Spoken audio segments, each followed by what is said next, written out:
During the summer of 1879, claims were staked on Aspen Mountain, West Aspen Smuggler Mountain. By the spring of 1880, the rush to the Roaring Fork Valley was on. Gillespie had big plans for Ute City, but as snow set in, he left for the winter. B. Clark Wheeler was more impatient, however, and challenged the snow. He had Ute City surveyed. Wheeler renamed the settlement Aspen, and with the assistance of David Hyman and others, they platted an addition to the original town site. The business district consisted of a hotel, restaurant, assay office, a few stores, other businesses, and several saloons. The first road to Aspen came from Buena Vista across Taylor Pass and through the town of Ashcroft.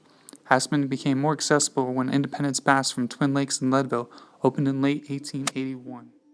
B. Clark Wheeler was the leader and mastermind of a party of 5 men who came from Leadville in the winter of 79-80 to locate Aspen and make a survey of the mineral prospects of the camp and vicinity. It was winter of almost continuous snowfall, and the snow in the valley of the Roaring Fork was between 5 and 7 feet deep on a level. The men came on snowshoes packing their provisions, blankets, and instruments on their backs, stayed 6 days in the vicinity of Aspen, returned to Leadville. 17 days were consumed on the round trip. 17 days of unprecedented hardship, crossing the rough, uncharted terrain through deep snows and bitter cold. In May of the same year, he made another visit to Aspen, at which time he surveyed the streets and laid out the city.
By far, the largest segment of Aspen's population from 1879 to 1893 consisted of miners.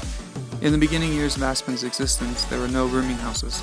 Groups of single men would live and cook together in 2 or 3 room houses. They avoided using tents because tents were too cold. In 1885, the total population of Aspen was 4,432.